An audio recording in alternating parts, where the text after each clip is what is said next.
Hello and welcome to this Astranti video. Today we'll be looking at a few of the different types of internal audit. Internal audits are undertaken by organisations as a means of managing particular risks that they face. And if you're studying for P3 or BA4, you'll have to have a good understanding of the various types of internal audit, since this is a topic that you could be examined on. This extract is from our video on Chapter 12 of our P3 course. But if you want to see the full video, this can be found on the Astranti website, where you can also find a whole range of study materials designed to help you pass your CIMA exams. But for now, let's jump in and consider the various types of internal audit.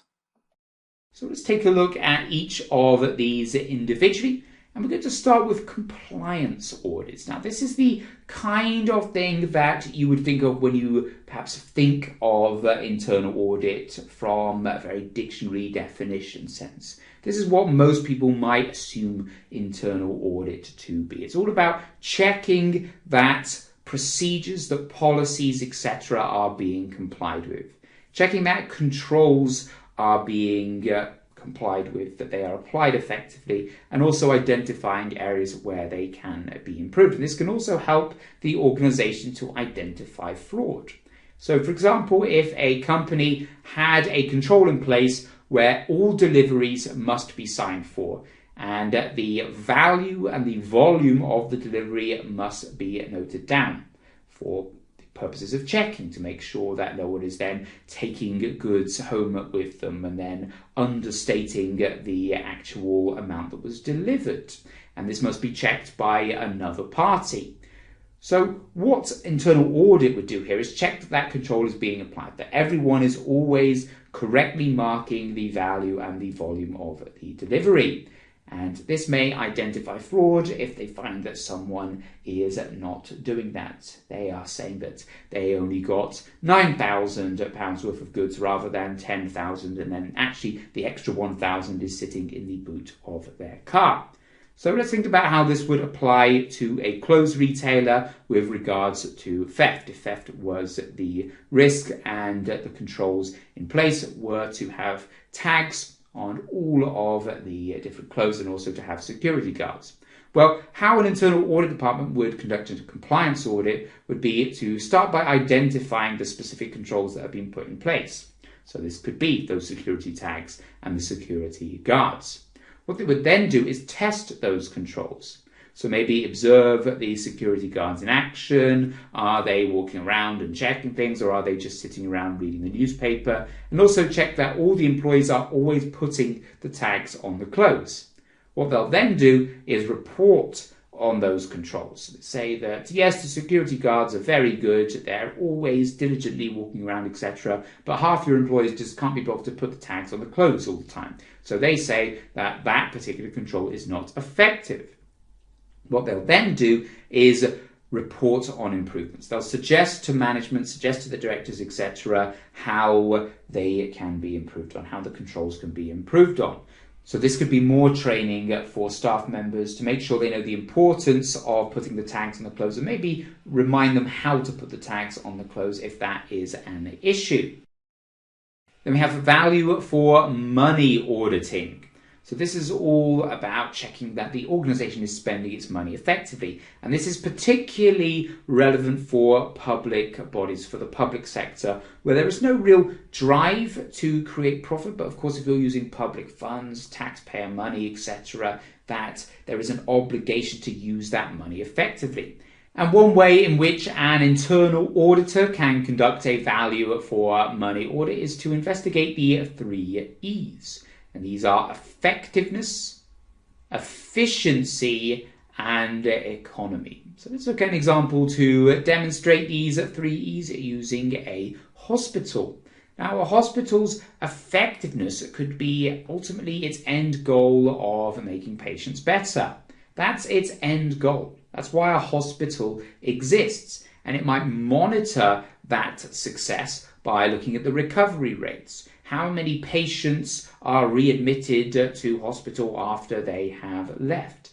and also looking at the success rate of operations.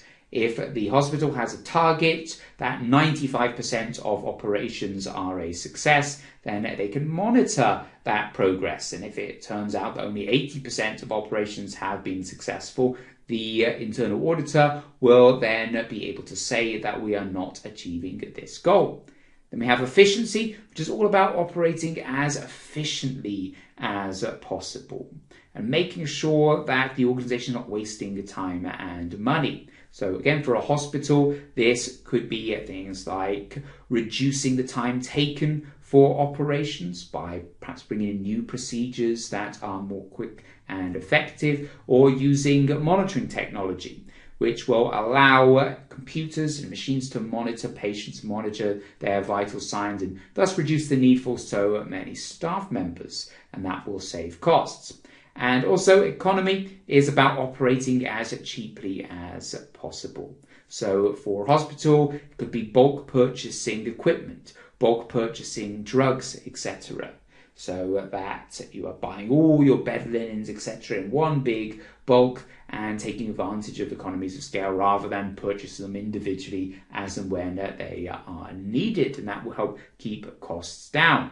And so the internal auditor using this freeze will ultimately be reviewing the success of the organization under these three separate headings: effectiveness, efficiency, and economy. And then it will report back to the managers, the directors, etc., and say that they think that we are being effective and we are being efficient, but we're not being as cheap as we could be. We're not saving money. We're not meeting our requirements under the economy part of the 3 E's, and suggest ways in which they can improve by bulk purchasing, for example.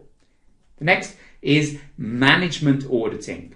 So here you are reviewing the manager's performance, the management of the organization, suggesting ways in which they can improve. So again, we're going to use the example of a clothes retailer, and a management audit of the clothes retailer could be looking at the achievement of targets. So if the manager has set a target for the organization to generate a certain amount of revenue or to make a certain amount of sales, then the audit department will look at whether they've achieved that target. Have they achieved their sales target?